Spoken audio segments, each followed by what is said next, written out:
Hello everyone. My name is Paul McGarry. I'm the ambassador of Ireland in Romania and to Moldova and North Macedonia as well. I'm really delighted that so many of you have taken the time to come to watch the movie on Ulysses, and later on we have a movie, Steps to Freedom, the story of Irish dance. So I'm really delighted that Mihai and the Râșnov Festival have devoted this morning to themes related to Ireland and Irish history.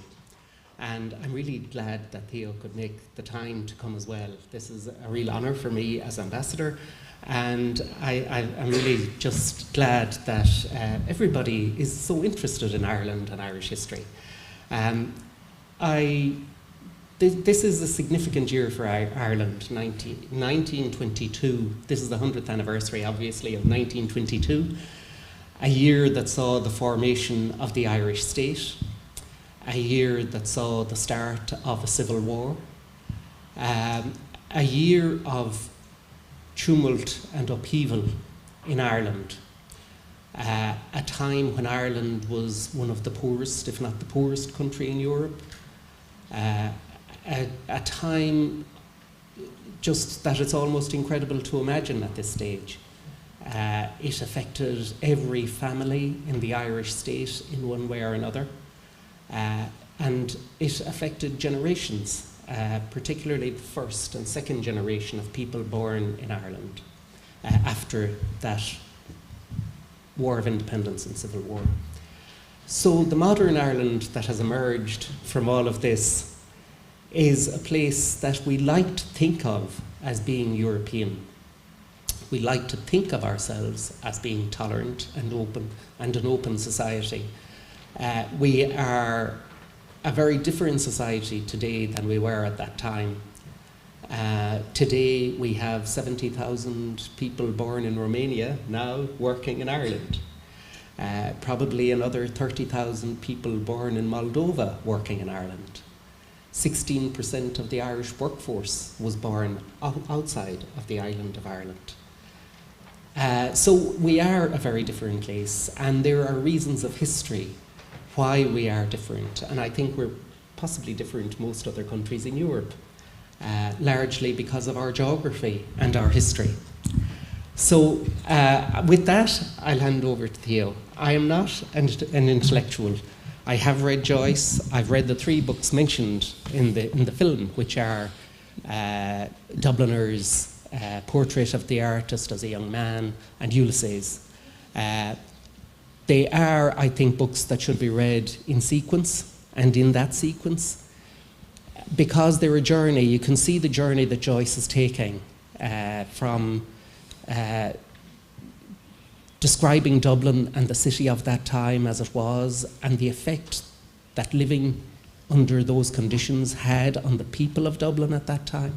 It's a very intimate book, very intimate stories, and very empathetic in terms of seeing the world from the view of the child, from the adult, and from the older person. Portrait of the Artist is a book that tells his story about his emergence as an artist and the journey that he took to become that artist. And then, of course, Ulysses is the triumph of the artist, basically. So with that, I'll hand over to Theo, and we'll have the discussion. Thank you very much, Ambassador. You have at least a great advantage over me because you read it in English. And as I told you before, I haven't read it in English, I read it in French. But it's really difficult to read it in English because it changes, the language changes, the style is very different from one chapter to the other.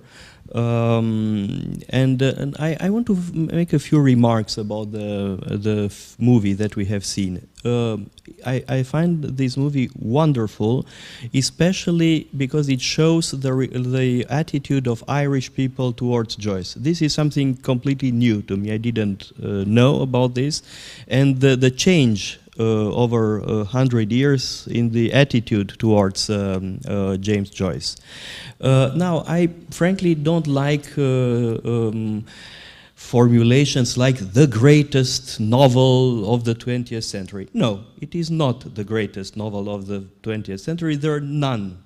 There are other great novels of the 20th century, like Bulgakov's Master and Margaret, or Marcel Proust, of course, is another great important candidate, or Robert Musil, the Man Without Qualities, or Solzhenitsyn, or Thomas Mann. I mean, he's among the greatest, which is sure. I mean, he's one of the 10, 12 greatest writers of the 20th century, which is not bad. Come on, I mean, it's fantastic.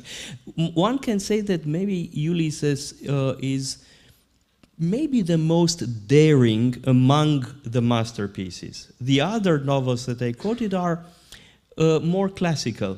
The Musil, Proust is also very innovative, but maybe it is the most daring, the most courageous with regard to what you call the intimate aspects, no? And now there is another thing that I want to mention. Ulysses is one of the many books that in a way rewrites the Odyssey of Homer. It's not the only one. There are plenty of other books that rewrite the Odyssey. What is interesting is the way in which Joyce does this. Now, frankly, I think that the Odyssey is certainly the most influential book ever written or composed, or with regard to the impact on literature.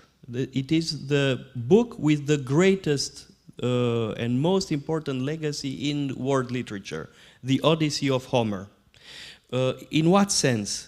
In the sense that many other books are in a way Odysseys. I don't know, Dante's Divina Commedia. In a way it is an Odyssey because it is a travel now. Or all the Bildungsromane, all the books that tell the story of a transformation are in a way Odysseys. In this sense I say that the Odyssey is the single most influential book ever written from a literary point of view. Of course, you have the Bible, but the Bible is something different. The Bible is not one book, it is a library. By the way, Biblia is a plural, it's not singular. In Romania, we have the impression that Biblia is one book, but actually it's over 50 books. In one, it's like a national library, the national library of the Jewish people. And yes, it is certainly the most influential, but from other points of view, not from a literary point of view. From a literary point of view, the most influential book ever written or composed is the Odyssey. Now, there are some books that from the start are not Odysseys in a large sense, but rewritings of the Odyssey of Homer. Fénelon wrote one of the most famous books in this vein. Fénelon is a great French writer that nobody reads anymore. And which is a pity. It was probably one of the most famous French books until the middle of the 20th century. By the way, one of the first books translated from French in Romanian in 1850-something is Les Aventures de Télémaque de Fénelon, which is really a fantastic book. It's a pity that people don't read it anymore. Kazantzakis wrote a fabulous continuation of the Odyssey. Jean Giono, one of the great French writers of the past century, also wrote a very funny how can I say, rewriting of the Odyssey. Actually, in some ways, I think that Jean Giono maybe responds to Joyce. I'm not so sure, but there is a similarity.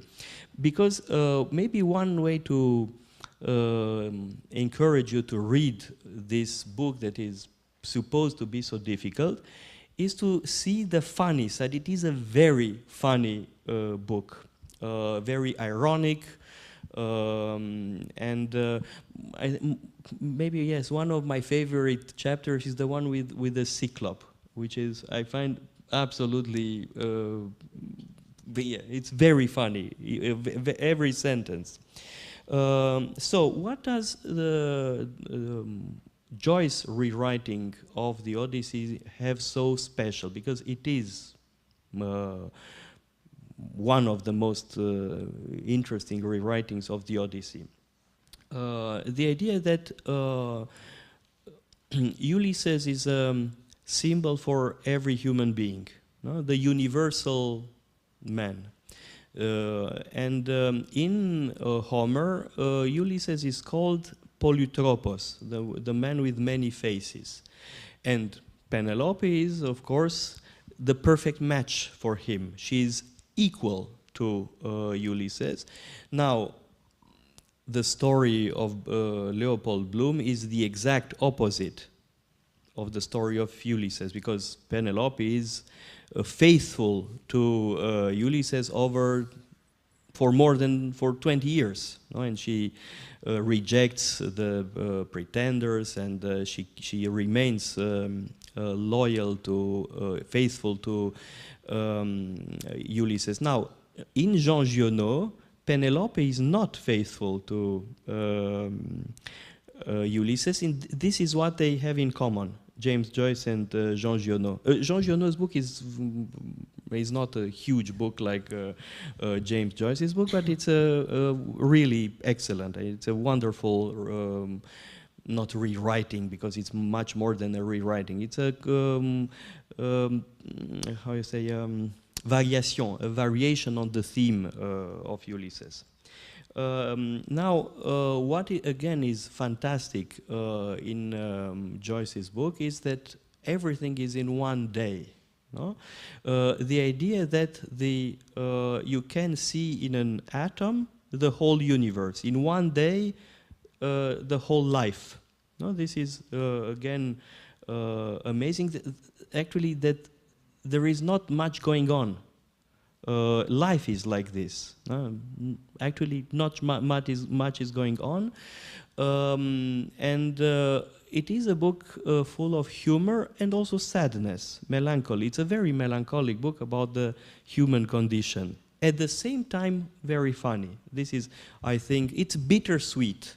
If you like this kind of taste, bittersweet, I think this is the book to read. And since it is melancholic and funny at the same time, I think it is a very therapeutic book.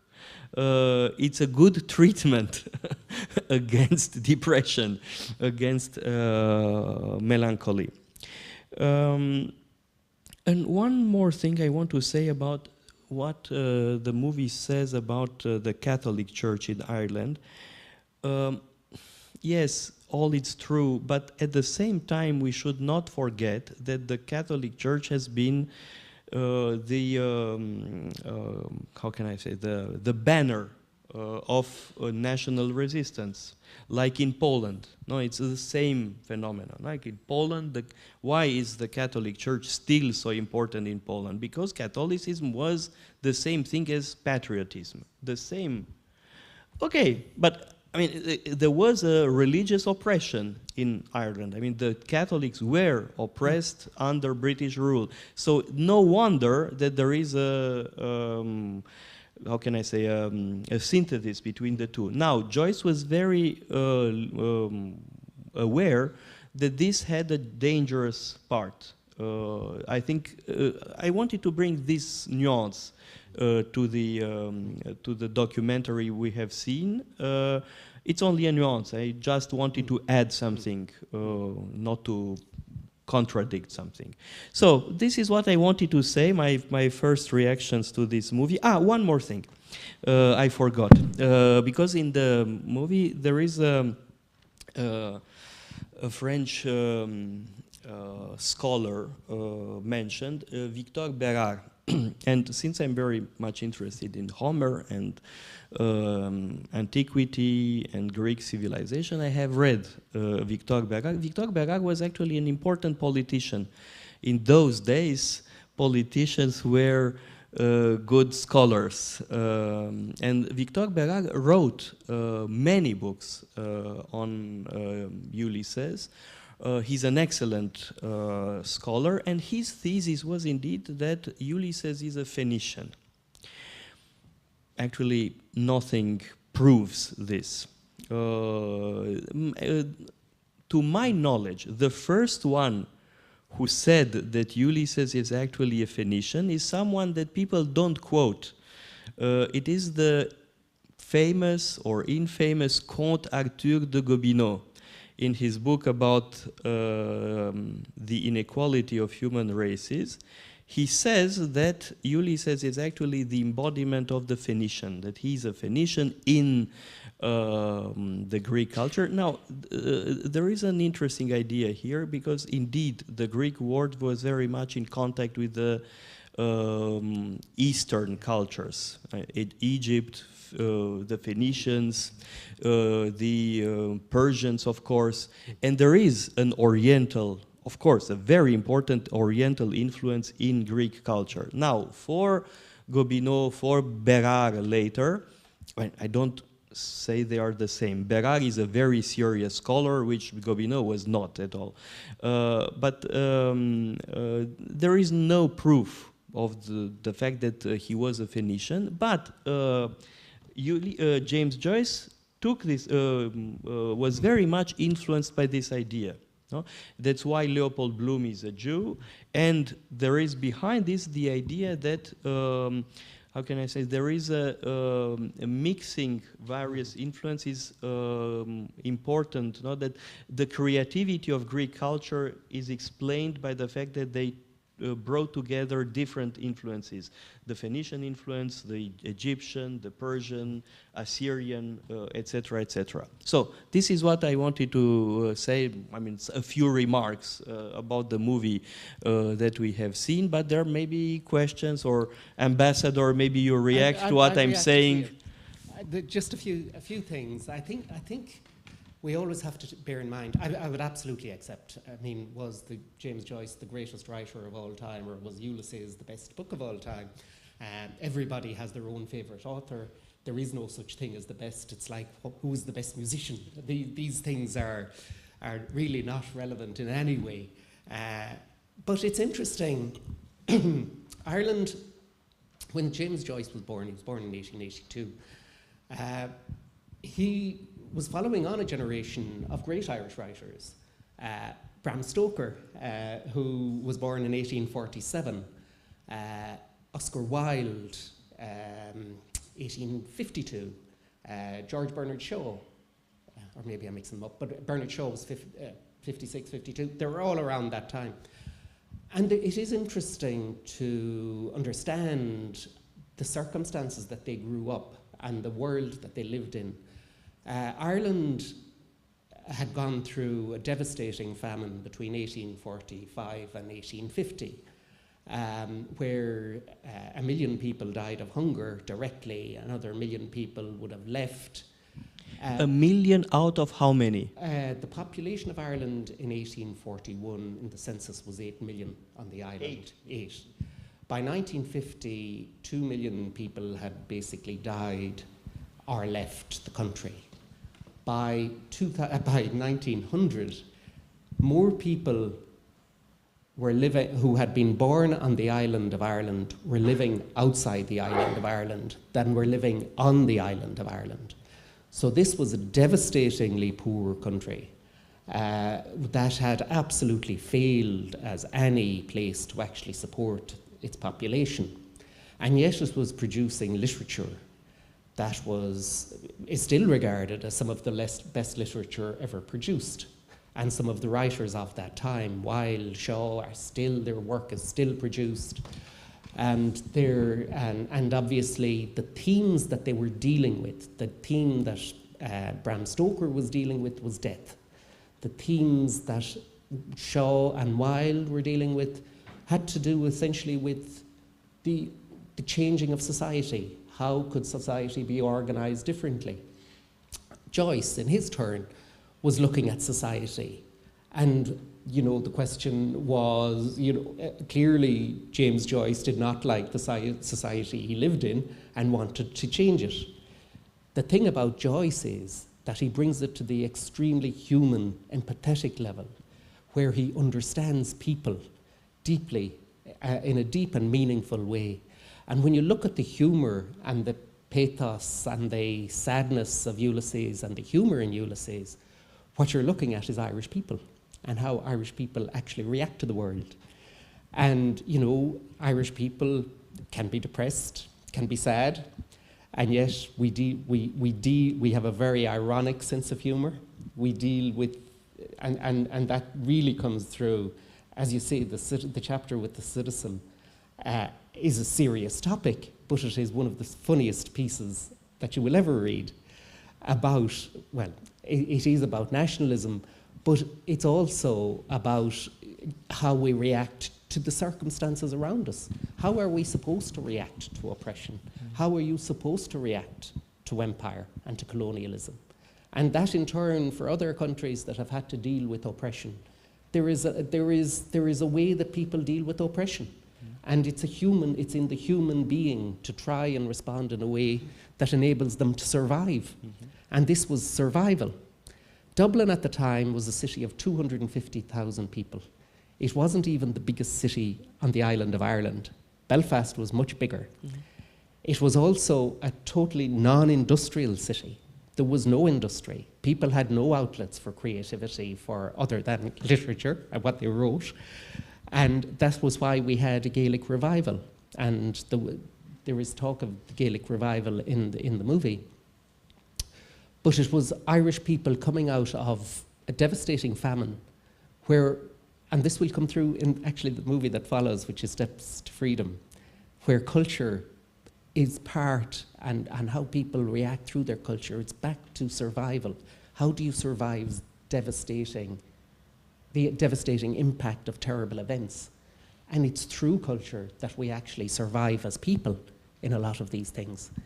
So the question of you know, Joyce's place in the pantheon of writers and of artists, this modernist book that he came up with, which was upending really the notion of narrative, and really you know, it's deeply about character rather than narrative, and about story. As you say, the stories are tiny.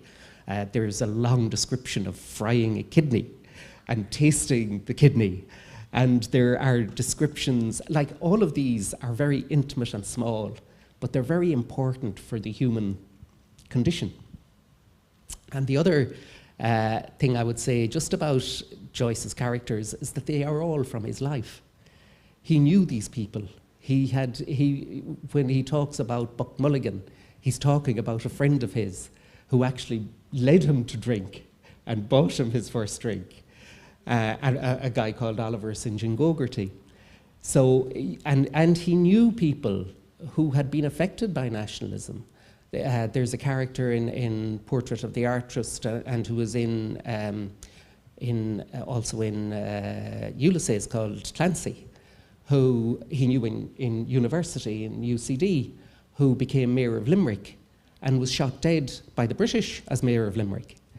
And there is a character called Thomas Kettle, or there is a person called Thomas Kettle, who is also a character in his book, who joined the British Army and who was a poet and a professor in UCD, who died in the First World War. So these people were intimately known to Joyce, and these are the people he describes. And he describes, Joyce knew the Catholic Church very well. He went in those fire and brimstone terms about religion and about hell and about damnation. So these things were things that were part of Irish life for a very long time. Now, when we talk about the role of the Catholic Church in Ireland and in revolution, it's a very mixed bag. It's Irish Catholics were being a Catholic was illegal in Ireland up to 1829. the Catholic religion was banned. A Catholic couldn't own property, a Catholic couldn't get an education. So there were all sorts of rules. That was liberalised by the British in an act called the Catholic Emancipation Act in 1829. And that act enabled the Catholic Church to come out into the open. And there is a certain aspect where the formal institutional Catholic Church almost became an agent of the British state, where it didn't encourage violence, where it banned, you know, the IRA, Sinn Féin, before that, the Fenian movement. These were all condemned by the Catholic Church. But there were priests within the Catholic Church who were very nationalistic. So this comes through in the War of Independence, where there were priests who were killed by the British army at the time, very famously in some instances. So this role of the Catholic Church is actually quite ambivalent. It became very much associated with the new state because the new state was very anxious to become established in a peaceful way in 1922. Now, we had our civil war, where many hundreds of people were killed. And you still had an IRA that was opposing the Irish official army. So there was a period of time, about 10 years, where it was really important to have a state established in the absence of violence. And you had the Catholic Church then very much associated with the state and with the institutions of the state. And that's when Catholicism within Ireland really became a way almost of oppressing people in terms of how they express themselves, freedom, personal freedom, and where people really became institutionalized under a church. And that was damaging, I think. And I think that piece at the end where they talk about Ireland today is where we have really been emancipated in our minds, I think, from a lot of that oppression that we had from even the new state, which was trying to establish itself. And if you go to Paris, don't miss Shakespeare and Company. It's a very famous bookstore, much more famous now than it was 100 years ago. It's very close to Notre Dame. You can see Notre Dame from Shakespeare and Company. Now they expanded. They have also a coffee shop and they sell wonderful cookies there. Yes, it is an attraction for tourists. French intellectuals go rather to other bookstores, but it's a very attractive spot. Yes, I should say that there are many aspects of Joyce today that are celebrated in Ireland, including the Martello Tower, which is now a Joyce museum. But just coming back to the importance of Joyce, and in our lives, and as we read books, and you know, popular authors are people who are read, not people who are not read. And Ulysses, while I think in Ireland Ulysses wasn't a popular book for many people, there were many people who loved Joyce. There was an Irish writer called Flann O'Brien in the 1950s, who was very well known in the 1950s. He was a writer in the 40s and 50s in Ireland. And in fact, there'll be a symposium next year in Cluj University on the work of Flann O'Brien, who is a kind of a comic, serious, modernist writer, and very funny. But he was a huge fan of Joyce, and Bloomsday began to be celebrated. The Bloomsday, as we know it today, began to be celebrated in the 1950s. And it was something that, while the Irish state wasn't particularly fond of Joyce, Irish writers were very fond of Joyce. And I should say that Joyce wasn't a person who, like, Joyce was a very funny person in reality. As somebody said on the film, he was very easy to talk to. He was very gregarious. He loved talking to people. He loved having a drink with people. He was very outgoing. He loved music. And it wasn't intellectual music. It was the music of the day, the popular music of the day. As he says in some of his writings, the comalias, as we would call them in Ireland, where people get together and sing songs, and they're just popular songs.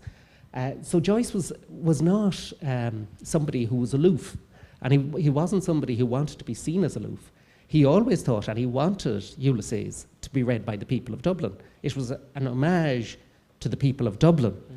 So he wanted people of Dublin to read this book. He didn't believe that was something, he thought, obviously he knew that it was intellectual and it would keep scholars occupied for a long time, but he wanted it to be read at the human level, just to be read as a book. So it's very interesting to see what's happened in Ireland today, because I went into a bookshop in Dublin recently. I was home for a little while during the summer. And both Ulysses and Dubliners were in the top 20 in sales in Dublin bookshops at the moment. So people are reading Joyce again. And I think they're probably reading him and enjoying him in a way that they couldn't have years ago. Because really, it's not controversial anymore. What he's writing isn't controversial, and it's really telling the story of Ireland at that time. He was an observer. He observed everything. He observed everything closely, and he was very empathetic, and he understood people. And I think these things are the things that draw out his humanity, and I think that's what's relevant to everyone today. And that's why I think people today can read him in a way that maybe they couldn't have read him a while ago. You just have to give it a little bit of time. He really isn't easy. Well, I think the only one that isn't really easy is Ulysses, and it does take time, but when it's taken in small bits, it's worth the effort.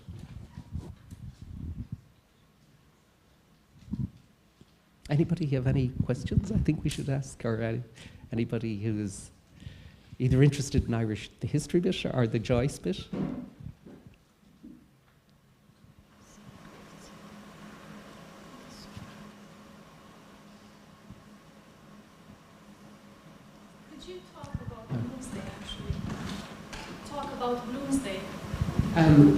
I'll just mention, well, firstly, I'll talk about Bloomsday in Romania, where over the last number of years we've done a few things. It's like Easter for Christians, no?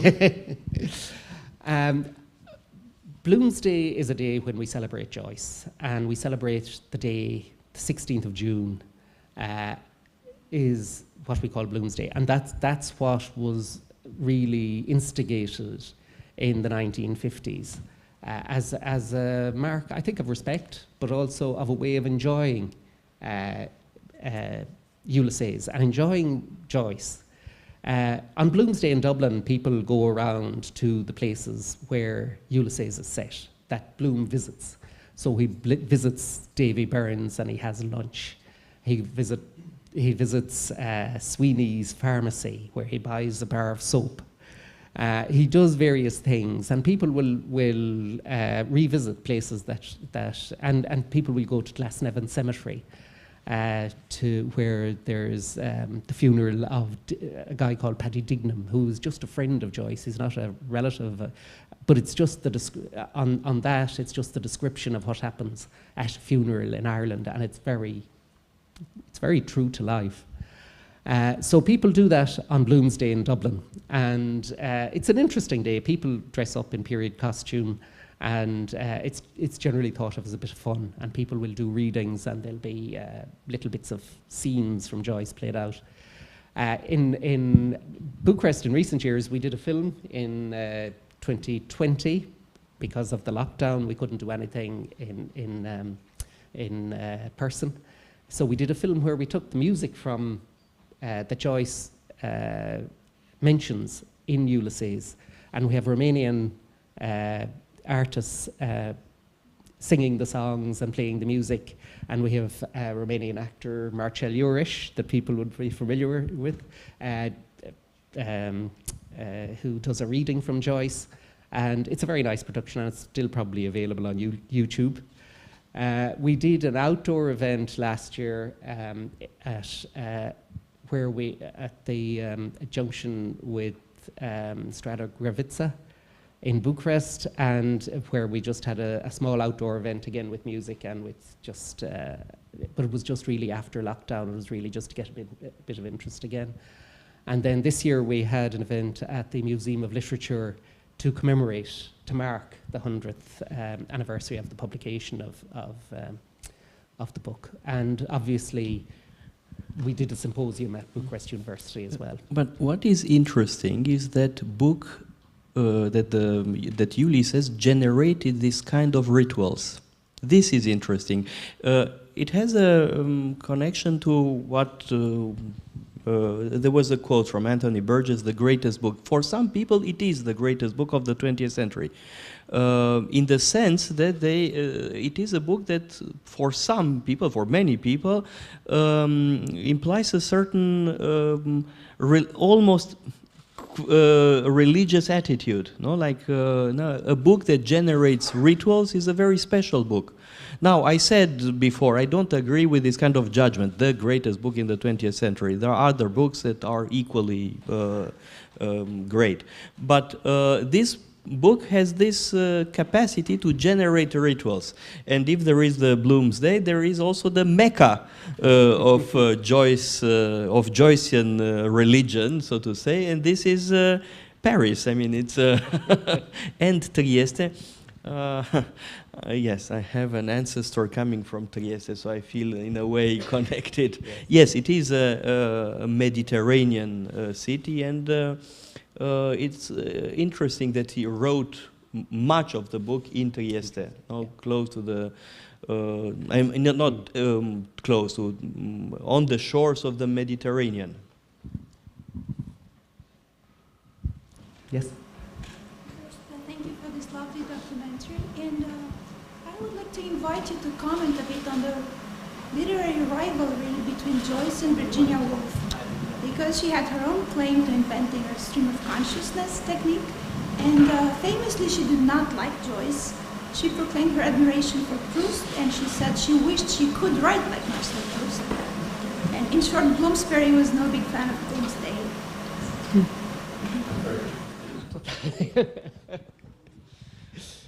No, I don't know what to say. Yes, Virginia Woolf obviously is much closer to Proust. That's obvious. It's not.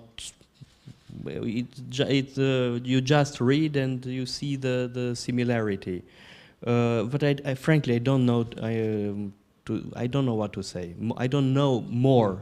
I don't know more about what she really thought and the rivalry. And frankly, I have no idea. Maybe you have some. No. All I can say is that you probably know more about this than I do. Tell us, please. Tell us more. You are a student of English literature, or? I'm a scholar of French literature. Aha, wonderful. So tell us more. You know much more than us. Probably no. No, I happen to know Virginia Woolf better, and I just know her technique of the stream of consciousness a little better. And I know Joyce less. Perhaps there are others in the audience who would like to join and comment on this. You know, frankly, this is like people who like Turkish coffee and people who like espresso, or you like more Virginia Woolf. Yes, some other people like more Joyce. Frankly, I have a special interest in Joyce, a very special interest in Ulysses, because of the connection with Homer. But that's because I am like this. I have since I'm passionate about Homer, so of course, Joyce is one of the greatest variations of the theme of the Odyssey. But otherwise, I don't think that one is greater than the other. Maybe you can say that, yes, Ulysses is something, I mean, like a monument, like yeah, one of the greatest books. I don't know if you can say this about one book of Virginia Woolf. Virginia Woolf is more equal, I think, more, how can I say, more on the same level. I mean, she wrote a lot, and she's, it's not like one book that is, I mean, like Ulysses, no, standing apart. No? But frankly, again, you have more ideas than this, about this than us. Would you have a view? Would you want to express your own view? It would Yes. be really interesting. But take a mic. Well,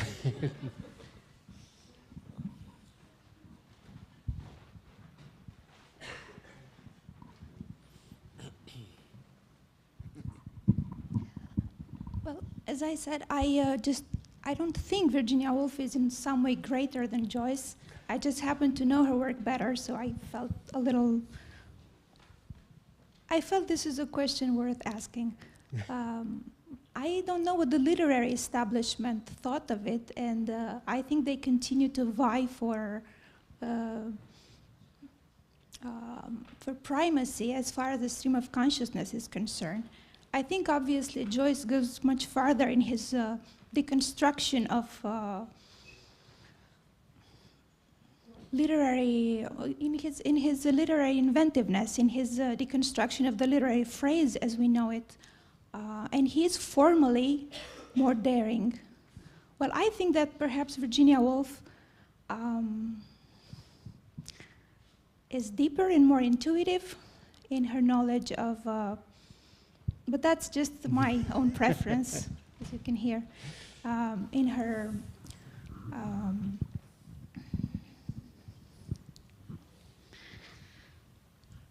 fracking activity as far as the human psyche is concerned.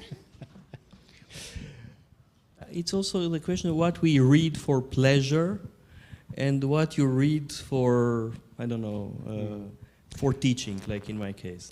Joyce is the writer that I read for teaching, initially not for pleasure. I took pleasure afterwards, but it came as a reward for my effort. So you have a preference for Virginia Woolf, I perfectly understand.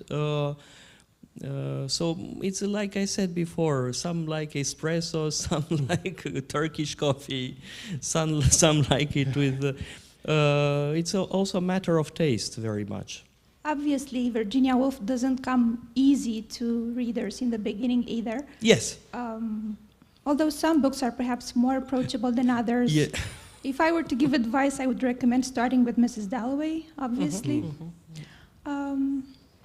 I guess this is just an invitation for everyone here to read the two, compare, and perhaps be strengthened in their love of Anglophone literature in general. Frankly, I think that this importance of Ulysses by Joyce comes also from the fact that he works with an archetype. I mean, he works with the great myth, one of the great myths of humanity. And this makes, I think, or contributes to the uniqueness of this book. The fact that it is a variation, a very clever, ingenious variation on a great myth. I think just for me, I came to Joyce through Dubliners as the first piece of work that, of Joyce that I read. And I found it really, I really found it sensational in terms of Irish writing of that time and the way he approached the subject of Dublin and how he got into the skin of Dublin of that time. And I think when you go on that journey with Joyce and you work your way through the language of Portrait of the Artist as well, which can be challenging at different, it's more challenging, let's say, than Dubliners. There is a sense, for me, and I'm as an Irish person, there was a huge sense of, I've been here before, I know this. These discussions over the dinner table about politics were discussions that we would have had at home in the 1970s and 60s and 80s about Northern Ireland and about politics on the island of Ireland and what would make Ireland successful, because at that time we felt we were failing. So that kind of stuff of the journey you're going through, what you're reading as being identifiable from the Irish experience, I found really astonishing that this was written at the start of the century and that we were still dealing with these same themes at that time. So I think that journey, as you go through Ulysses, and you start Ulysses, and you're looking at the first 1 or 2 chapters, and you're kind of exploring that world of Dublin at that time. There's an element where it's actually, you can get through that and it's fine, and it's not, you know, there is stream of consciousness, there's stuff that's but it's really the telling of a story from a person's point of view, and it's an observation, and it's really this thing of how does a person look at the world. And I didn't find that challenging at all. I found there were pieces of it where he, on Sandymount Strand, where he's thinking about his life and he's thinking about things that have happened, and it's all very much chopping and changing from one thing to another. There are, you know, it can be difficult, but actually when you reread it, it's very, you know, it becomes much more intelligible and much more understandable. Some of the difficulties in reading Ulysses come from, as you said earlier, the different styles with each chapter, and there's an adjustment with chapters where you have to adjust to the technique, and he is very clever, and he's using techniques, and he is doing things that are, you know, challenging for the reader. But in terms of, you know, who did something first, or like, it's all at an intellectual level. You're all looking at the human condition. You're all looking at different ways, or all writers are looking at different ways to explore the human condition and to explore humanity and explore the way we think about the world and the way we empathize with those around us. And I think that Virginia Woolf does take some of those themes as well, or takes those themes as well, as to how we look at the world. And I think Joyce, what makes Joyce different is that he looks at it freshly. We don't want to say that he was the only one ever to do this, or that, you know, he did it better than everybody else. I think these things are irrelevant. In reality, this is somebody talking of the Irish experience, and that is and saying that is a universal experience. And I think that can be accepted. I think people can accept, and people do accept, people like the fact that it's been translated into 20 languages, and that people from other countries and cultures can read this and understand it and empathize with it. I think literature and art should never be competition. It's all about, like, every art form is about assimilation.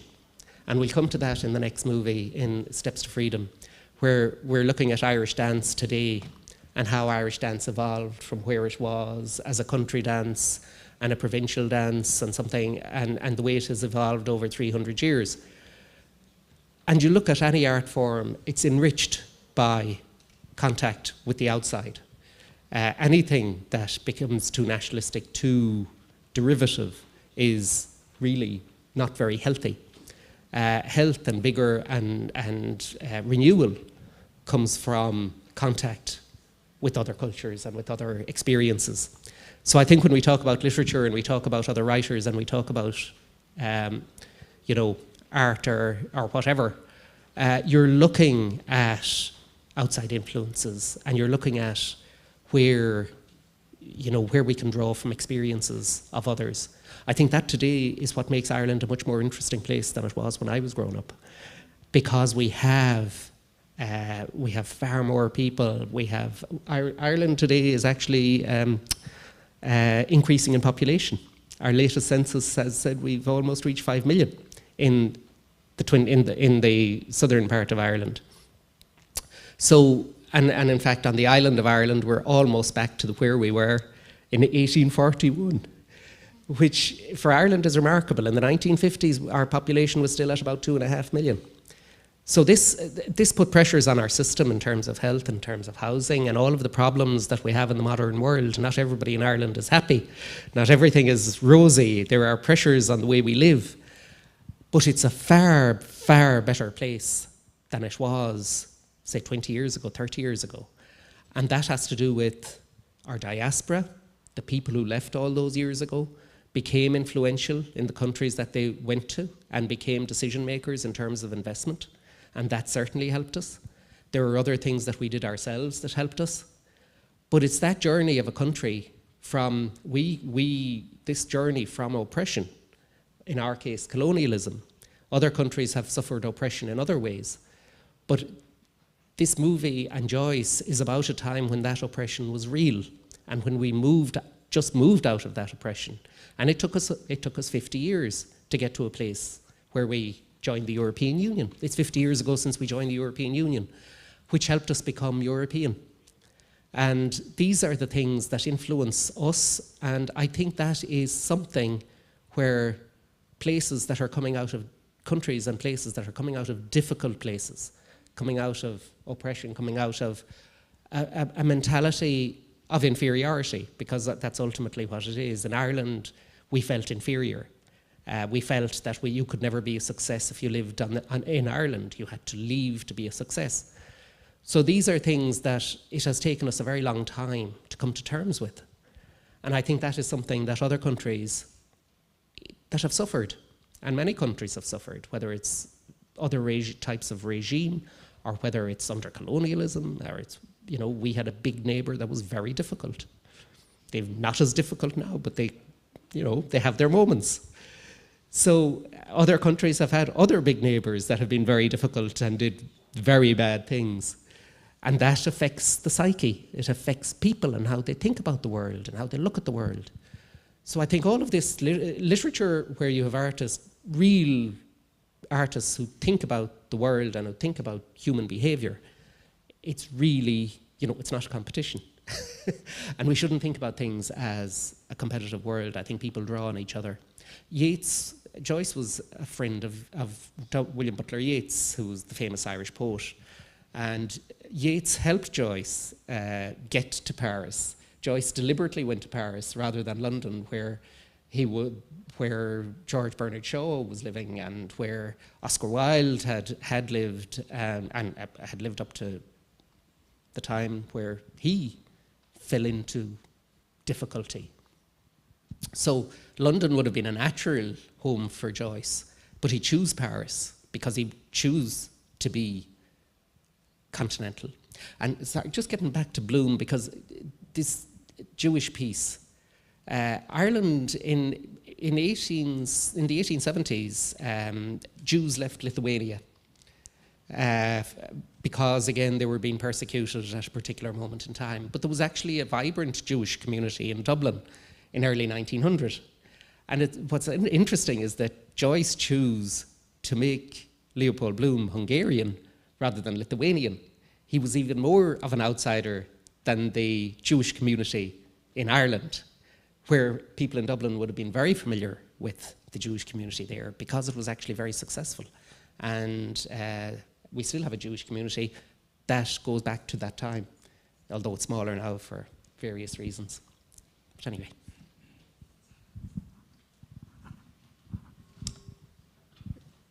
Irina, sorry, just the microphone is back there at the moment. So, sorry, we'll go. First of all, thank you so much for the documentary. It was really fantastic, and the tour that I visited in Dublin was such a nice remembrance, such a nice memory. I had this question about Joyce. Did he write any of his books in Irish language? Could he speak Irish? Yes, he could speak. I don't think he definitely didn't write books in Irish. No. But they were translated, I suppose. They were translated into Irish, yes. All his books have been translated into Irish. And I don't think he had he was... Obviously, he was a linguist.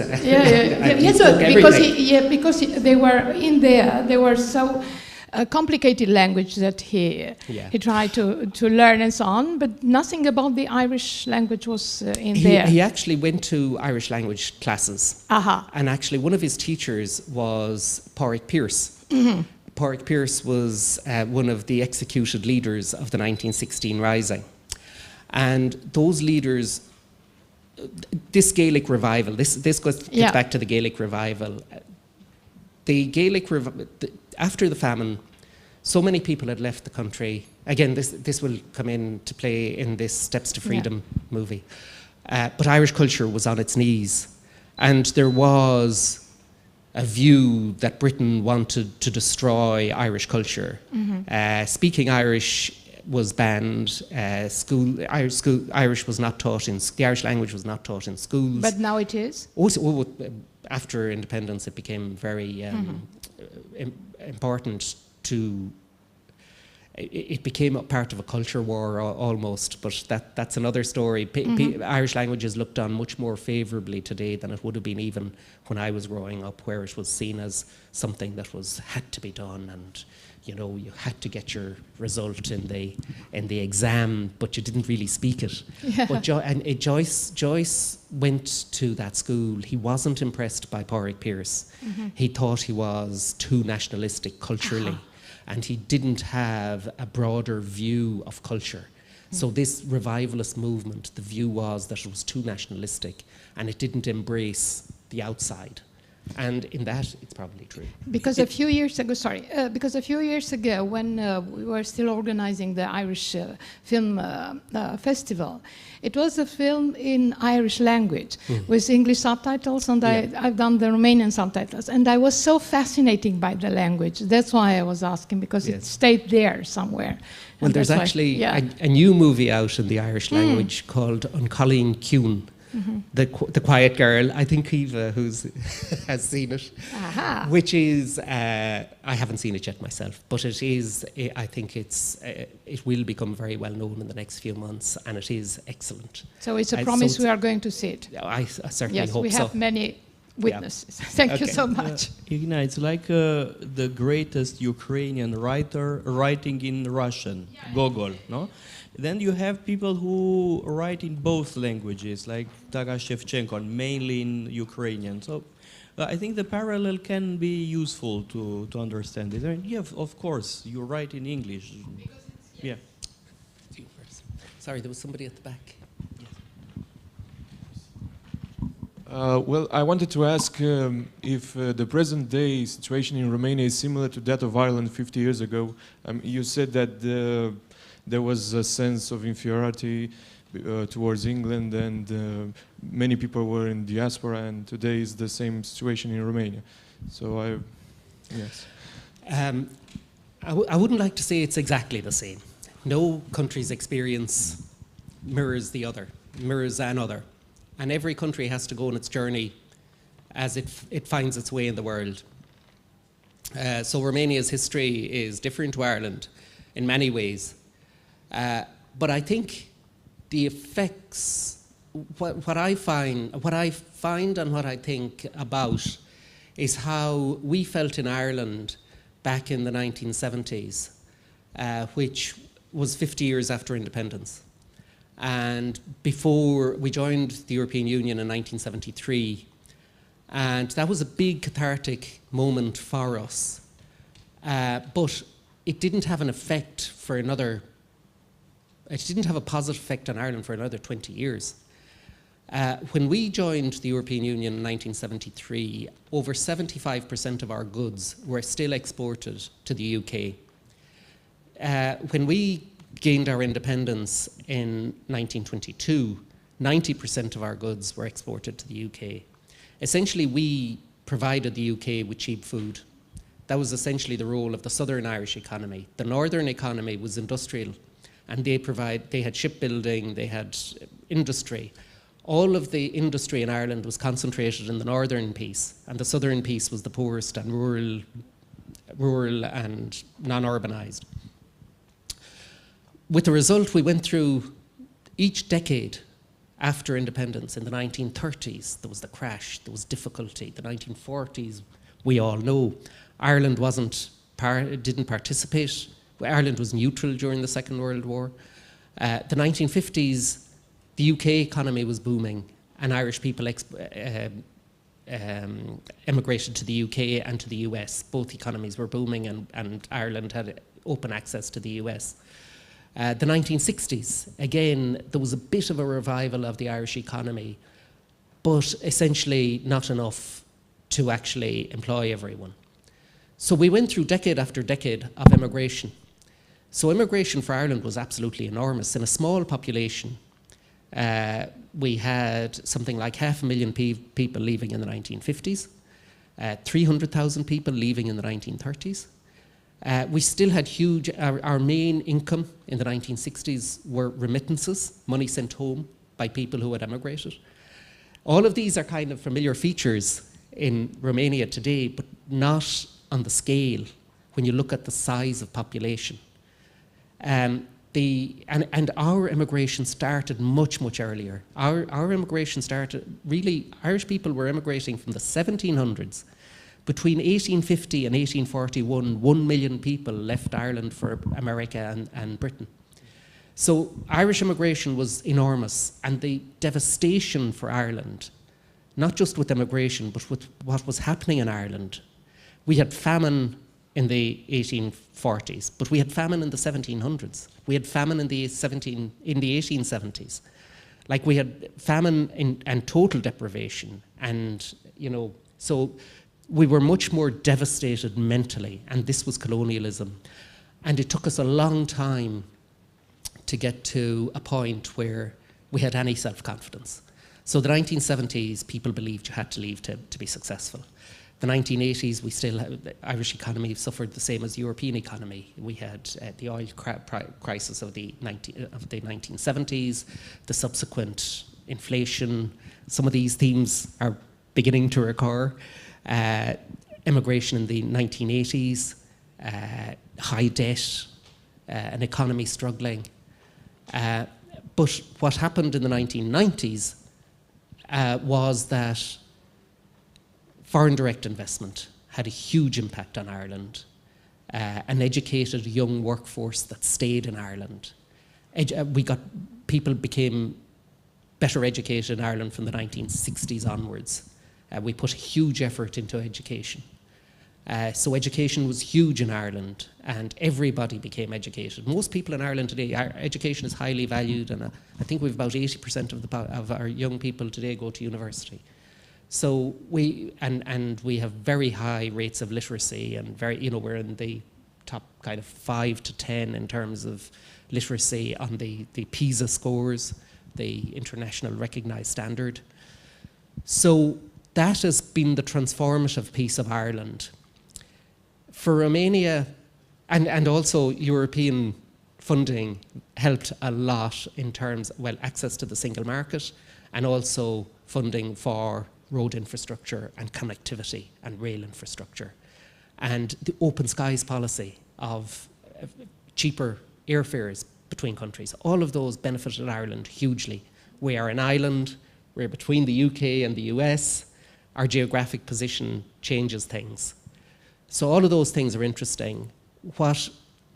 And that transition to being, I think in today's terms, a successful country, or at least in economic terms, has taken that long. It's been a really long journey. I think for Romania, I think the opportunities today are greater. But I think, and somebody said this to me, and I don't know, people here might have a different view of communism. I said to somebody once, a Romanian, that I saw huge similarities between Ireland of the 70s and 80s and Romania of today, and they said, oh no, Romania, much worse. The psychological effect of communism was more damaging than colonialism. So I don't know if people here would agree with that. But I think that in economic terms, Romania is growing very quickly. When we joined the European Union, we were the poorest member of the European Union in 1973, and at that stage our income was about 65% of the European average. I think Romania today is about 65–70% in income terms of the European average. I think there are huge opportunities. There are difficulties, obviously, in aspects of the education system in terms of rural education. Obviously, urban education is very, very good, and the numbers in universities are very high, and Romanian young people are valued in every country they go to, and Romanian people generally are highly valued in every country they go to. And Ireland is no different. We really value the Romanian community in Ireland. But all of these things, there are things that have to happen for people to stay and for countries to be successful. A lot of that is around governance. A lot of it is, you know, systems of government that work for the people and stable government. And these are things that I think Romania is coming towards. But there is still work to be done. You are very diplomatic and very polite. Yes, but we understand. Well, I hope reasonably accurate.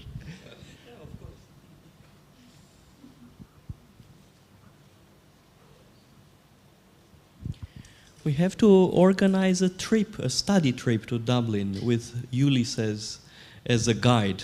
Well, I dream of doing this. I think everybody should travel to Dublin at some stage in their lives. For a better understanding of Ulysses. For a better understanding of Romania and Ireland.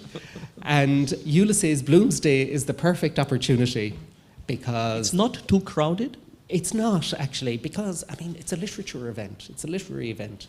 You get a lot of academics, but there aren't millions of people. Next year, Casa Paleologu will organize it's very popular. A trip. No, it's a very popular day in Ireland, Wonderful. and it has become a social occasion. So I wouldn't want to mislead you and say it's fairly crowded and people enjoy it, but it's still a good time to come to Dublin. So. I just wanted to say that I barely knew something about Joyce. Firstly, I want to say that I barely knew something about Joyce or his work. I found about him when I watched this festival program, and I thought this movie was interesting, and it really was. I want to dig more into the subject and read his books pretty soon. But one thing that I saw that was mentioned in this movie and other articles was that his books had a great impact in today's world. And I wanted to know if you think that today's Ireland and even Europe would be the same even without his work. That's a very interesting question. Without somebody's work, we don't know what the world would be. But usually the people who really influence world history are the bad guys, like Karl Marx, Lenin, so it's not this kind of influence. No, but good people generally find it harder to explain how to get better. Bad people can explain things in a way that's very simple and very clear. Everything will be better, and they're always wrong. The world is a complicated place. And I think what Joyce does is show us how complicated it is. And people, what it does is, individuals are complicated. Individuals have the same aspirations. Every individual in the world wants to have the basics of life and wants to have the basics of life for their children. We all want the same things. We all want to live a life where we can express ourselves, where we can be fulfilled in some way, where we can have families in peace. Like, we all want these things. It's how we organize ourselves to get there that's complicated. But what Joyce does is show us the complications in humanity, so that we don't look at the world as black and white, as simple, as there is an easy answer to whatever problem we face. The answers are always complicated, and they also involve compromise. If everybody was to get everything they ever wanted, there isn't enough things in the world to satisfy everybody. We always have to compromise, and we always have to work at life. And that's what Joyce teaches us. Whereas, you know, the simple world, without the likes of Joyce, without our Virginia Woolfs, without our intellectuals to help us to think about the world in a different way, you know, the world would be poorer, and we would end up with people telling us things that we should understand better. I think we know this from today, that if things are presented to us in a simple way, they're generally wrong. So. One remark, maybe it's not helpful, I don't know. But there are books that you better read later in life. For Joyce, you need a certain experience of the sadness of love, of relationships. It's melancholic. It's not. It's like in a way, I read War and Peace by Tolstoy as an adolescent. I liked it very much, and I read it again after my divorce. It was completely different. I think that to understand War and Peace correctly, you need this kind of experience to really understand Pierre Bezukhov, Elena, and Joyce is also requires a certain maturity, and I think it's better to know the Odyssey of Homer. I don't say that it is indispensable, but it is important. I mean, as I said before, Homer is so important that everybody should start. I think that education starts with Homer. I mean, if people quit school without reading Homer, then they went to school, it was useless. That's my opinion. There is an anecdote about Alcibiades, the great Athenian politician and general who was at some point a disciple of Socrates, and he entered he met a pedagogue, a teacher, and he asked him, "Do you have a copy of Homer?" And he had not. He did not have a copy of Homer, and so he slapped him. So then you are not a teacher. So, but this was just an anecdote. Now, yes, indeed, it would be better to know the Odyssey, and then it is also a book for which you need a certain maturity. To understand this combination, this very refined combination of melancholy and humor. Humor as a therapy. I mean, I think that humor is a therapy, and it is a way to accept life. I mean, Bloom his situation is not happy. I mean, his wife has an affair, and he knows. So it's a rather sad situation. So, and nevertheless, humor is a way to cope with this. And it has a therapeutic dimension. I mean, Ulysses is very good to, in order to keep living and to continue in life. There are some books that are therapeutic like this. I think that Ulysses is one of them. Among the modern books, the books of the 20th century that I mentioned before, certainly The Magic Mountain by Thomas Mann is also a therapeutic book. Probably also The Man Without Qualities by Robert Musil. These are books that can help you in life, but at a certain stage. Frankly, you are very, very young. Try to read it now, and then you will see later. Actually, can I come in at that, because it's very interesting. I actually have to admit I only read the Odyssey last year. So I don't know whether my education was completely gone for my lifetime, but I really did enjoy it, and I read it because I had read Ulysses, so maybe the other way around. But there was a new translation, I think, that was out last. Anyway, it was really good. But on the question of reading, you're right about maturity and the maturity of Bloom and the maturity of the themes, but Joyce wrote a lot of his work when he was young. Dubliners was written when he was young. Very young. And Portrait of an Artist was written when he was young. And they're actually... Even the Ulysses, he was 40 when he finished his masterpiece. It's amazing. Yeah. But I think that, and actually when you're younger and when you're a student, you very often have more time to read. There are practical things in this as well. So I would say absolutely... Start reading Joyce and see how you like it. I think Dubliners is really accessible, and Portrait of an Artist less so, but still not so bad, and you will get quite a lot of it. I think maybe then come to Ulysses in small bites. And there are parts of it that will really annoy you. I mean, there are parts of Ulysses when you're reading it, you think, why? You know, I mean, and sometimes the prose can be very dense, and you really have to think about a single sentence. So it can take ages. So I wouldn't worry about. That's why I would just give it time, and you might be 40 by the time you finish. But as you can see, we do not agree, because I say start Joyce with Ulysses, but before read Homer. Well then, read it all, but and it will take you many years.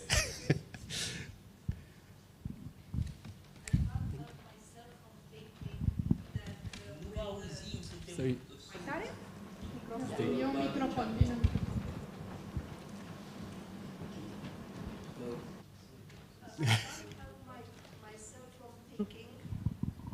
Yeah, it's okay.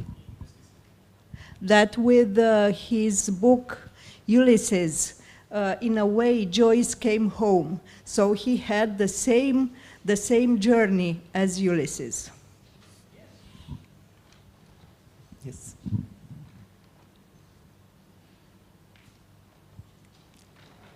That might be a very good note to finish on. I should say something I think about the Irish dance movie, just before you see it, just in terms of, I think it's, I'm not actually quite sure whether I should say this before or after. Before, Mihai? I hope you enjoy it. I think Irish dance emerged really out of the shadows of Irish culture. And it emerged, I think it was 1994 with the Eurovision, which was surprising in some ways, but it was the interval act. A dance called River Dance was the interval act at the Eurovision. People are probably familiar with it. It has now toured around the world in one shape or form, and different people have different productions of it. But it emerged in a way that surprised, and I think it surprised everyone. It surprised Irish people, and it also surprised international audience, because you had this art form that had been in existence for a very long time, but had not been expressed in a way that was impactful internationally. And the story of Irish dance is one of Irish history. It comes out of where we came from as a people. And it also came out of our diaspora and the contribution of our diaspora to our culture. It's impossible to understate the importance of the diaspora to Ireland and to Irish people. We all have members of the diaspora, every generation. I have relatives who live in England, I have relatives who live in the US, and I have relatives living in Australia, generally in in countries where they're English speaking. But the diaspora are really important to us, and in this movie, Steps to Freedom, you will see the cultural impact of the diaspora on a particular aspect of our culture. We have Mara Charnat, who is Romanian and has a dance school in Bucharest, a really successful dance school in Bucharest. And Mara is going to give a nice exhibition of Irish dance and modern Irish dance, I think, with two of her students this morning. And we're very grateful to Mara and her school, because they do so much for us in promoting Irish culture in Bucharest and in Romania, and in actually the region generally. This aspect of our culture, as I say, is one that emerged out of collaborations with dance from other countries and other continents. But it also came out of a very, very difficult times in Ireland. Irish people generally, and were thought to be in the 17th and 18th centuries, free in the way we expressed ourselves. And with the coming of the new state and with the coming of institutionalizing stuff, the dance became more repressed. And you can see it, you will see this, that it became more rigid. During the time of our independence, and in the teaching of it, it became more rigid. It's actually, it feels freer now. You can see dance as an expression of freedom. And I think it's really important that we all look at the way we express ourselves and the expressions of our culture as ways of expressing freedom and expressing just both intellectual freedom and freedom to be and to do. So I think this. I hope you enjoy the movie. I think I think it's nice. And anyway, we'll leave it at that. Thank you all, and thank you all for coming again. And thanks, Theo.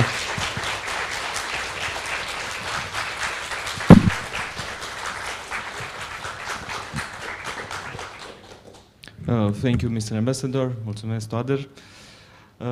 Deci, despre o surpriză deja ați aflat și pentru că ați fost cuminți, am auzit despre literatură, despre istorie, un pic și despre economie din Irlanda și, cum ziceam, pentru că ați fost cuminți, o să primiți și o bomboană, ca să fie și un pic de gust dulce din Irlanda.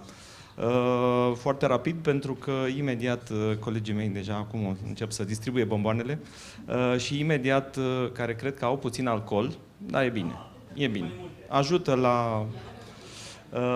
și imediat intrăm cu cei doi tineri și cu Mara Cernat, care a venit să ne povestească despre și să ne demonstreze ce înseamnă dansul irlandez. Și vă invit și la filmul care urmează, Steps of Freedom, pentru că este minunat. O să vă fie greu să nu tropăiți. Puteți, e parchet, și avem un parchet bun aici, deci puteți să exersați.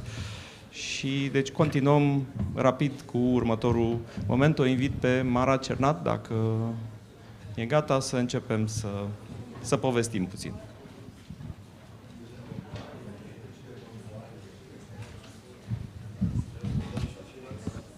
Au venit și cu două mături. Nu știu pentru ce, o să aflăm. Și pe mine m-a mirat decorul.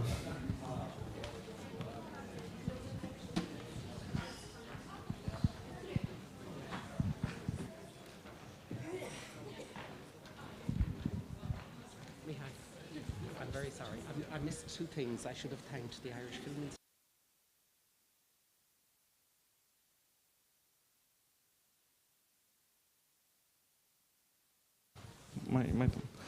Și până începem, mulțumim din nou pentru acest moment și cel de dinainte și ceea ce urmează acum Ambasadei Irlandei la București, împreună cu Irish Film Institute și Culture Ireland, cele două instituții care au contribuit la acest moment, la aceste momente.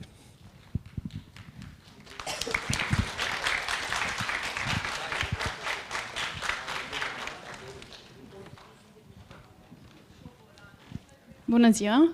Continuăm prima parte a zilei cu stil irlandez. Eu sunt Mara Cernat, după cum ați auzit, cred că de 4 ori. Salut!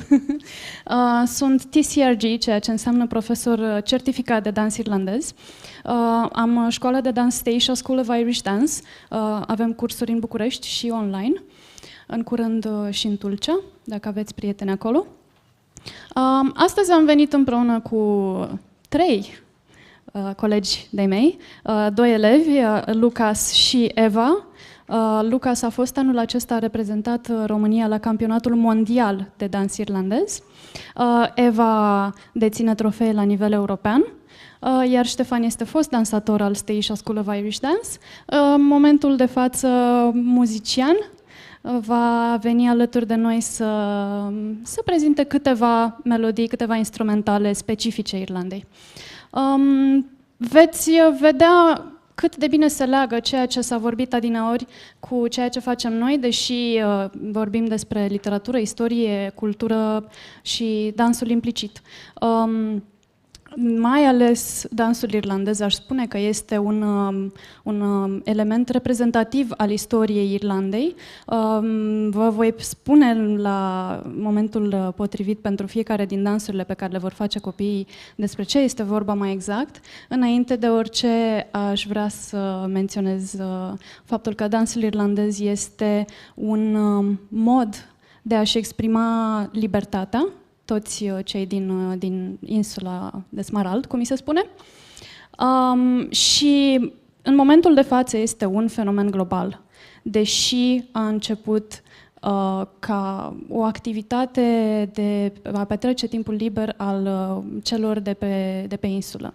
I will say this, just parts of it in English as well. So Irish dance is a big part of Irish culture, Irish history, and it shows the way that Irish people express their freedoms, their freedom to actually exist on their own homeland. This used to be just like a nice pastime of the rural people in Ireland, and now it's become such a global phenomenon. There's Irish dancing in Romania, which Irish people are still surprised about nowadays, so many years after I've opened up the school.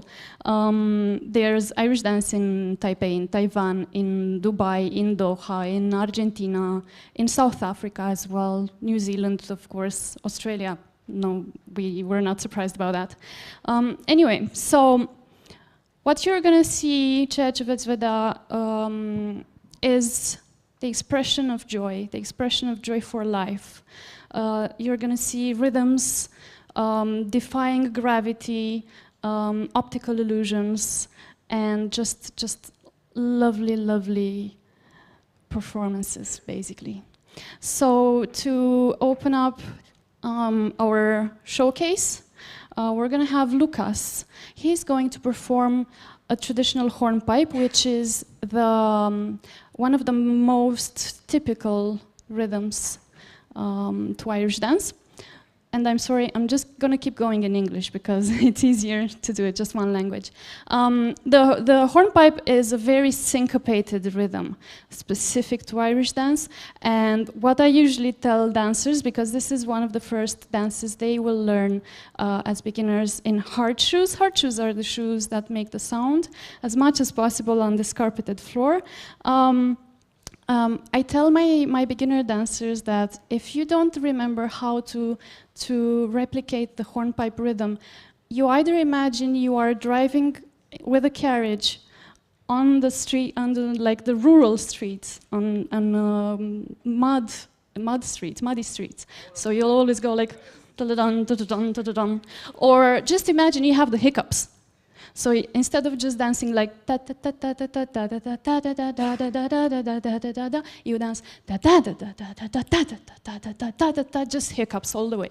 So we're gonna see Lucas perform his traditional hornpipe. This is a beginner level dance. It's a really big challenge for the dancer's stamina. So if we could have Melodia 1, merci.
Okay, so you couldn't hear much, but I promise you the steps were really syncopated.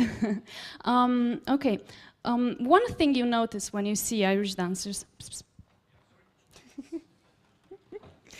One thing you notice when you see Irish dancers perform nowadays, modern dance, is that they do not use their arms. Arms are held tightly by the sides, and this is actually a standard in competition levels. So the dancers who are the best at not moving their arms get extra points, basically. The higher up you go into competitions, the biggest the expectations are for you to be really in control of your upper body. So modern Irish dance does this lovely thing where it basically splits your body in two, upper body, lower body, and the dancer needs to have like this incredible talent and force to put together these two separate parts, one that does not move, and it doesn't have to draw attention to it. And the lower part, which is where all the action is, basically, you see the legs moving. And as some people in like 1990s comedies were saying, the legs flailing around like crazy. So moving on from the hornpipe, the next dance you're going to see is a more traditional and freestyle dance. This is the polka. I'm sure you've heard of polkas from other countries. For example, Czech Republic, which is the place it originated. The Irish polka is one of the most famous rhythms. I'm sure some of you are going to tap your feet under your seat for that. It is danced more casually. It's not a competition dance. It's a very meeting in the streets in the country and just dancing at the crossroad with your community. So the dancers are going to perform their modern interpretation of a traditional hornpipe. What you're going to see at some point in this dance is that the dancers are going to hold hands. Now, the Irish Catholic Church would not agree to that. You were talking about it, the fact that the Catholic Church actually did some stuff to prohibit people getting too close to each other, basically, with dancing. So they would have their events strictly observed by Catholic priests. They would have the ladies on one side of the room, the gents on the other side of the room, and whenever they would have to hold hands or touch, they would either be like at a distance, so you would not hold your partner really close.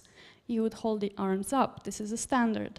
And when you have the dancers facing each other, with this overcross body, arm over the body held, you would have the dancers actually do diagonal arms. So I would have my left arm like that, and my partner would have their left arm across.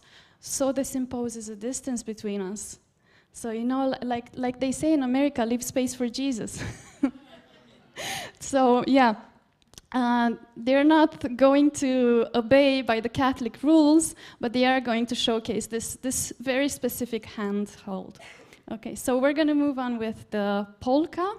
Eva and Lucas, go ahead. Melodia 2.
Okay, as you can see, we're gonna get some live tunes right now.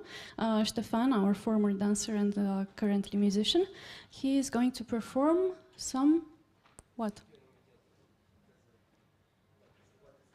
Can you turn on the mic? Așa, bun. Să zic mai întâi în românește și după aia în engleză, 2-3 vorbe. S-a vorbit foarte mult acum câteva minute despre Gaelic Revival în Irlanda și tot curentul de revival al culturii irlandeze. Undeva prin anii 70 în Irlanda a început un fenomen care după aceea s-a extins în toată Europa și anume este vorba despre Willie Clancy Summer School, o școală de vară de muzică, fondată în cinstea marelui cimpoier irlandez Willie Clancy, care împreună cu alți muzicieni mari din generația lui, cu Junior Crean, cu Michael Russell și alți muzicieni din County Clare, din Irlanda, a fost ultima generație care să învețe autentic din tată în fiu muzică tradițională, așa cum se învăța și la noi în țară pe vremuri. Și am să vă cânt o suită de cântece ale acestor trei mari muzicieni. Now to say very quickly in English about I talked about the Willie Clancy Summer School in the 1970s, which was in the honor of Willie Clancy, which along with his generation were amongst the last traditional musicians to learn from father to son, passed on this tradition. And music in Ireland also meant Irish identity, because music and dances were held in the homes of the people, so they weren't regulated by the English and by the state and by the church, and so people could freely play their own music. So these are traditional tunes from County Clare that I actually learned at Willie Clancy Summer School when I took part in it a few years ago.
Mulțumesc!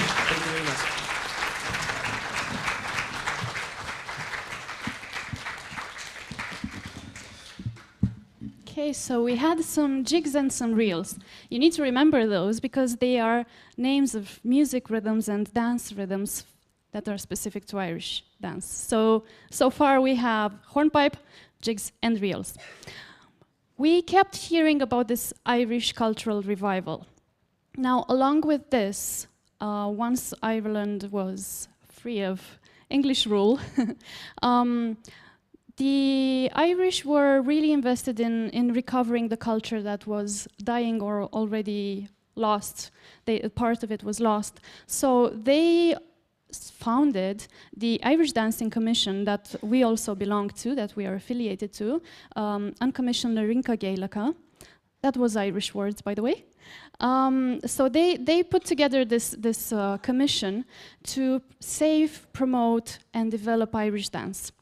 Along with this came the competitive side of modern Irish dance, which turned from old school, relaxed styles more to what you're seeing the kids do today with the arms. We spoke about that again already.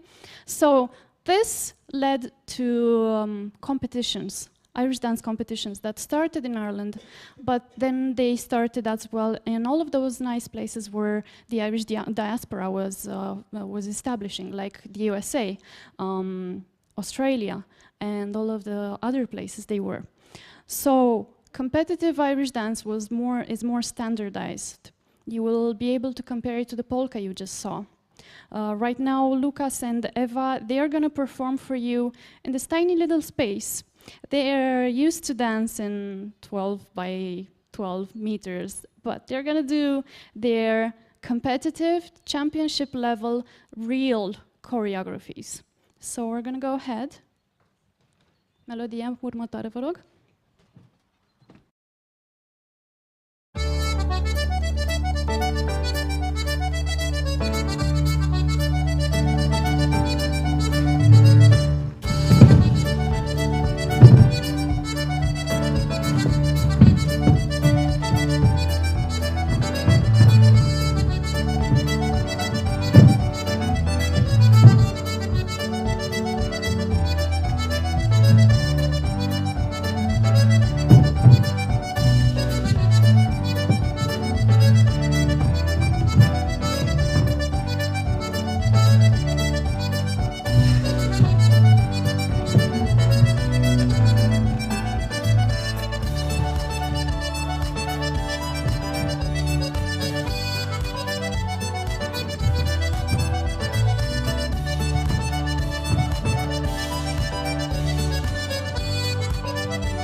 Tot eu, în caz că...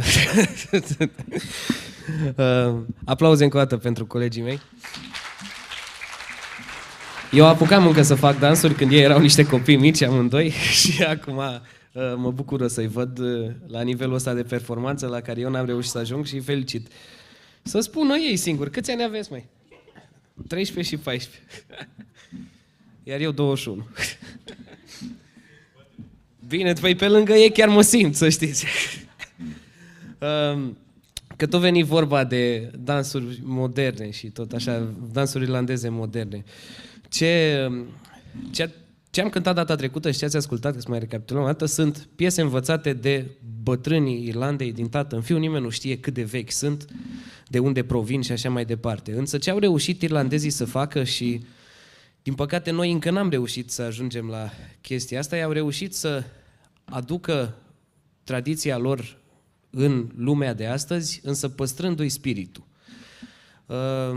So the Irish have managed to take their own tradition, bring it to modern day, but preserve its spirit, which is something that we Romanians have not yet managed to do, but hopefully we are on the right path to find a way. Tocmai de aceea încă se mai scriu cântece, să zicem, tradiționale și cântece de dans irlandeze și dacă primele cântece pe care vi le-am cântat aveau câteva sute de ani, acesta are numai vreo 3, chiar eu l-am scris când mă aflam acolo în Irlanda, se numește Ocean Dance și l-am scris în sătucul care se cheamă Spanish Point pe malul Oceanului Atlantic. So the Irish jig that I wrote called Ocean Dance, that I wrote in Ireland. Și vine ceva de genul ăsta.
Mulțumesc!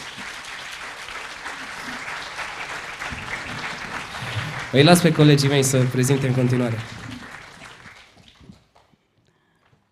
Acum vom avea chiar parte de puțin sunet. Vă vom prezenta în continuare cu ajutorul Evei un dans tradițional. Acestea sunt transmise... English, I forgot, you're here. Okay, so we're going to go on with the traditional dance. These are originally taught in Ireland since hundreds of years ago. You know, they've been taught by dance masters since Irish dance has been around. What we've managed to keep is the tunes for these specific dances. There's 7 of them. They are the exact same steps for everyone around the world.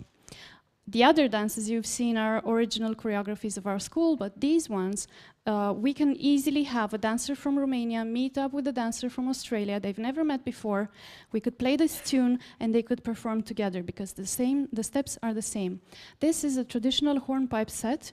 It's called Garden of Daisies. Now, how cute is that? Melodia?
Thank you, Eva. Nice and sweet, right? We've heard about people dancing in Ireland back in the old days in their homes, right? So imagine a cottage, like a very, very simple cottage with just dirt floors, okay? So these people, when they were getting together, they wanted to have the sound, right? What they would do, this is basically the reproduction of what they were doing, what we just did, they would take the doors out of their hinges. They would put them on the dirt floors, and they would dance onto those doors. Some other times they would meet in pubs, and they would just as well dance on barrel tops and on tabletops. So this is another reason why Irish dance is so, so close to the body. Now we're moving on to a more freestyle dance. This is danced in those kitchens that I just spoke about. It was more like a standoff between the host and the guests. This is why we brought the brooms. We're not going to clean up your place. So it's called a broom dance or a brush dance. It's performed in a more relaxed way with some old-style dances that are called sean-nós. Is it sean-nós or shin-nós?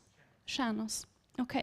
Of course, the kids are more into modern Irish dancing, so they've combined the two styles. And the story goes that the person who would fail the challenge of the broom dance, which means not stepping onto the broom or not dropping it in certain parts of the dance, you're going to see. So that person who would fail the challenge would stay at the end of the party or at the end of the gathering and would clean up the place. Now, we're going to see who is supposed to clean. So is it going to be Eva or Lucas? Let's see their brush dance.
Hi.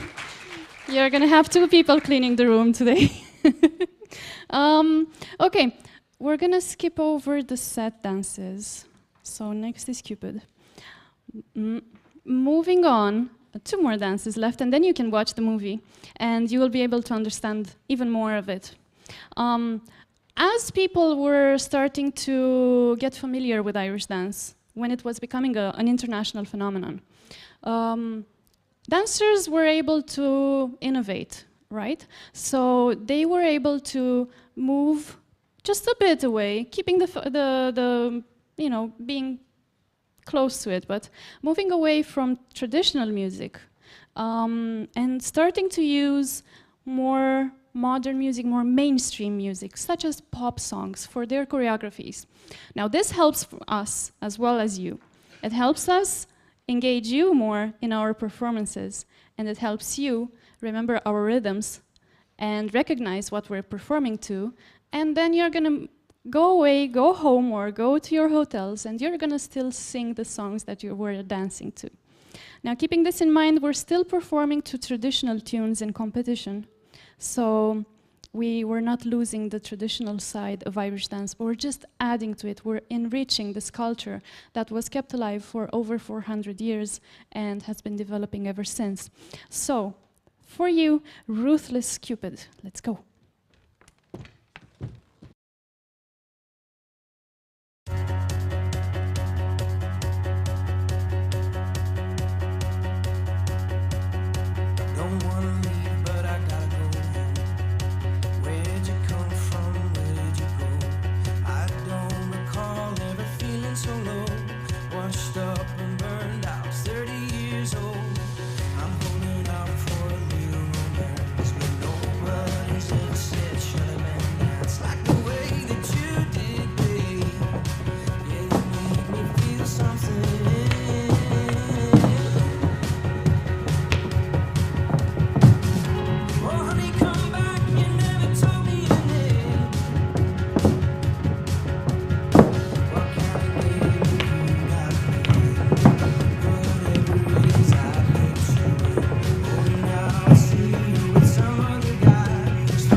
Mi s-a comunicat că trebuie să vă mai cânt încă ceva.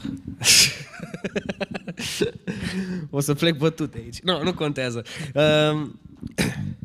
Iată că ați ascultat până acum și muzică tradițională și muzică de dans tradițională, muzică mai modernă pentru coreografii mai moderne sau pentru coreografii mai tradiționale, însă pe de altă parte muzica în toate culturile, și cea irlandeză nu e o excepție, a avut și alte roluri. Rolul pur și simplu de a o asculta și iarăși rolul de a spune povești. Așa că am să vă cânt o suită de 3 piese, 2 din ele sunt niște valsuri mai de ascultare, valsuri irlandeze, irlandezii au importat și valsul din Europa. Unul se numește South Wind, celălalt se numește Plank Steerwine, iar a 3-a piesă se numește Brian Boru's March, care spune povestea marelui rege al Irlandei, Brian Boru, care i-a învins pe vikingi. Mă rog, istoria rămâne și de acolo irlandezii au avut acest sentiment de independență în sufletul lor. So 3 listening songs and storytelling songs from, well, tunes from Irish tradition. The 2 waltzes and the Brian Boru's march, the jig. Și vine ceva de genul ăsta.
Mulțumesc!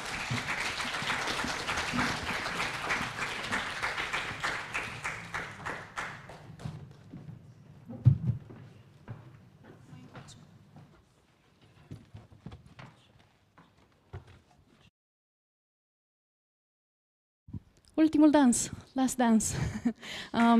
Now we usually end up with a bang, with a literal bang. So this is one of the most dynamic dances.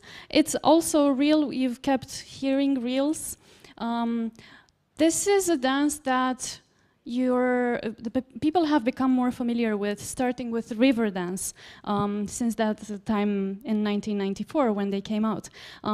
Thanks to dancers like Jean Butler, who was the female soloist in river dance, and Michael Flatley, who you've already known about, you know him, and other such dancers. And the next shows that emerged from this phenomenon of river dance and of Lord of the Dance. And the most recent one, the river dance animation on Netflix. If you haven't watched it, you should see it, even if you're older than 5.